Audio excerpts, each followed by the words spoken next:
You know that feeling, right? The school bus pulls away, your sweet child walks in the door, and in about 5 seconds transforms into this grumpy, screen-demanding stranger.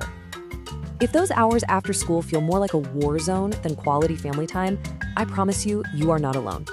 So let's talk strategy.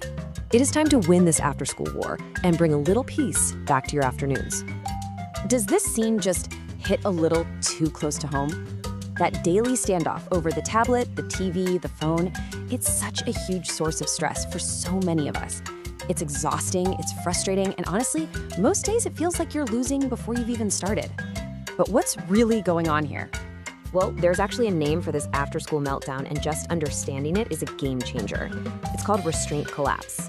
Basically, it's what happens when your child finally gets to their safe space, home, with you, and just lets go of all the stress and big feelings they've been bottling up all day long. So that tantrum, it's not just defiance, it's a release. So why does this collapse happen? Well, just try to put yourself in their little shoes for a second. They're dealing with sensory overload from loud classrooms and bright lights. They're mentally exhausted from following rules and soaking up new information, and let's be real, they're probably hungry and just plain tired. They have held it together for hours, and the second they see you, the dam just breaks. And what's the first thing they want to decompress with? A screen, right? But check this out. Research from Brown University found a really clear connection here. Kids who get less than 2 hours of screen time have a high chance of actually finishing their homework, but that number plummets for kids who get 4 or more hours. The takeaway is pretty stark. A screen-first routine isn't just a distraction, it's actively working against homework success. So how in the world do we fix this?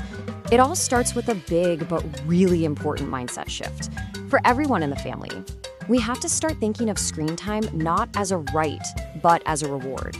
And this isn't about being mean or punitive. It's about creating a structure that actually helps your child succeed.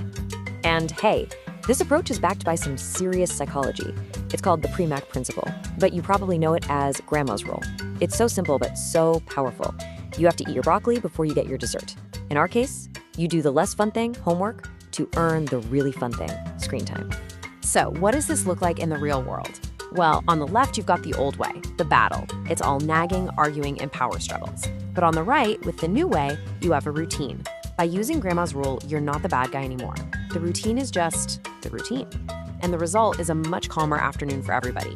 Okay, the theory is great, but how do you actually do this, like tonight? Well, here you go. Here is a 3-step toolkit with practical things that you can start using right away to build that peaceful and productive routine. We're going to focus on 3 key strategies. First, we'll create a visual roadmap so everyone knows what to expect. Second, we're going to make that tricky concept of time visible and way less intimidating. And third, we're going to build a physical focus zone that tells the brain, hey, it's time to work. First up, the visual roadmap. Why does this work so well? Because for young kid, your words, all those reminders, can go in one ear and out the other. But a picture, a chart, that sticks. It puts the plan out there for everyone to see, so the chart becomes the boss, not you. And this does not have to be complicated. It could be a super simple first, then board, first homework, then tablet, or a little checklist of the after-school steps. But here's the absolute most important part. Create it with your child.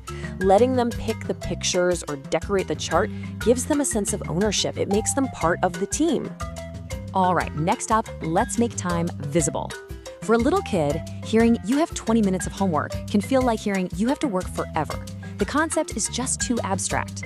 But a visual timer, one where they can actually see the time disappearing, makes it concrete and way less scary. So try this. Set a timer for a 20-minute work block, and when it goes off, they get a 5-minute break to stretch or grab a drink. This whole idea of time chunking breaks a huge task down into small, easy wins. It's an amazing strategy for keeping focus high and frustration way, way low. And our third tool is all about the environment. We're going to build a dedicated focus zone.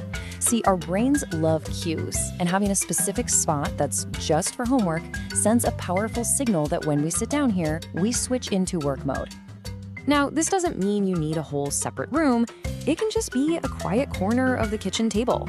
The key is to make sure it's well lit, all their supplies are ready to go, and this is crucial, it's free from distractions. That means no toys in sight and definitely no TV on in the background. Okay, Let's get really real for a minute. You're going to set up this brilliant new system, and your child is probably going to push back hard. It's totally normal. So let's talk about how to handle that resistance with some calm confidence. This is the moment, isn't it? The one every parent dreads. What happens when you say, nope, no screens yet, it's homework time, and a full-blown meltdown kicks off? Here is the most important thing you need to remember. Expect the pushback. It's a totally normal part of changing any routine. Now, if you give in, you accidentally teach a very powerful lesson. A tantrum works. But if you can stay consistent, you teach an even better lesson. This new routine is for real, and it's not going away. So the big question is, in the heat of that moment, when your child is absolutely not calm, how do you manage to stay consistent and calm yourself? Well, there are 3 keys. First, your tone. Keep it calm and neutral, almost boring. Second, lean on that when-then language. It's not a threat, it's just a fact. When your homework is done, then you can have screen time. And finally, praise the effort you see. Something like, wow, I can see you working so hard on that, builds their confidence.